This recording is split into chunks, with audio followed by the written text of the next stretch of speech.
Welcome to Wednesday's lesson. I'm Mr. Trotta, and before we get started, I want to share with you a few words of wisdom. Best piece of advice I've ever been given is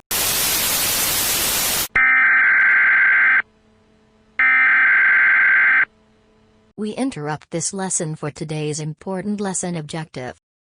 We interrupt this lesson for today's important lesson objective. so if you just follow that advice, everything in life will just be hunky-dory. So let's get started with today's equations. Today is all about area, more multiplication. So we're going to start off with some easy problems. So the first problem I have here, we're asked to find the area of the rectangle that is on the grid. And I have a rectangle that is 2 units wide by 1, 2, 3 units tall. So I can label this if I would like, and I do like. So I'm going to put this down as this is 2 units up on the top, and then going down it is going to be 3 units. So I'm multiplying this 2 times 3, and I get an answer of 6. And as again, we're starting off easy. If I wanted to, I can count all the boxes that are in here. 1 box, 2, 3, 4, 5, and 6. So that's an easy way to check your answer. When we get into some of the more challenging ones, you're not going to have that grid on there. So let's go to the second example. Before that, it's time for another bad joke. This one is, what happens if a frog's car breaks down? It gets towed. All right, let's stick with examples. All right, so I have another box here, and this one I'll notice is 1, 2, 3 wide, and it is 1, 2, 3 units tall. So I'm just going to be multiplying my 3 times 3, and I get an answer of 9. So in this case, I would write down 9 units, because it doesn't say that these are feet or inches or centimeters or meters or kilometers, anything like that. So it's just units. So now it's time for you to try one on your own. So why don't you try this one now? All right, and we're back. So let's try this. I'm going to start by labeling this. That is 1, 2, 3 units wide, and it is 1, 2, 3, 4 units tall. So I'm going to be multiplying 3 times 4, and I get an answer of 12 units. Pretty easy. All right, let's get a little bit more challenging. Not much, but a little bit more. So I have another type of example here. Now I don't have that grid there, so I can't just count all the spaces to see if I got the right answer. So I have 4 meters, 9 meters, and I'm asked to find the area of the rectangle with one digit side lengths. So to find the area, I'm going to be multiplying 4 times 9. And if I have 4 times 9, I get an answer of 36. Now in this case, I can't write down units. I have to write down the unit of measurement I have here. So in this case, it's going to be 36 meters. And because it is meters times meters, I'm going to write that as square meters, just like so. All right. Let's go over to the next example, but before that, it's time for another bad joke. All right, this one is, I went on a once-in-a-lifetime trip. Never again. That's not so much of a joke, it's just playing words. And once in a lifetime, can't ever go again. Yeah, I didn't think that one was too good either. So I'm finding the area of another figure. This time I'm working with inches, and I have 6 and 4, so I have to multiply those two. So I can write out 6 times 4. I get an answer of 24. And because I'm working in inches here, I have to have an answer of square inches, which I should write as inch with a 2 in superscript right above it. So now I'm going to have you try one on your own. Please try this one now. All right, we're back. We're doing 6 and 7. We want to multiply those two together. 6 times 7, we get an answer of 42. And I have inches as my unit of measurement, so I can put that down.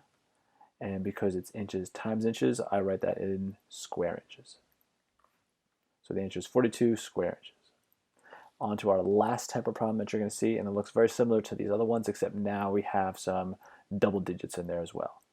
So what happens when we see problems that look like these, I'm going to do the same thing. I'm going to multiply the two. I don't want to write it down as 9 times 16 or as 9 times 16, but instead I want to take the larger of the two numbers, this 16, so I'm actually going to put this don't write it like that. So I'll write it over the right way. I'm going to write it as 16 over the 9. And now it's set up just the way we've been doing multiplication problems. So let's start with 6 times 9. 6 times 9 is going to be 54. So I have my 54 over on the side here. This 4 is going to come down over on the bottom, and I'm going to carry the 5 up on top. 9 times 1, I get an answer of, let's just another color, of 9. 9 plus my 5, I get an answer of 14.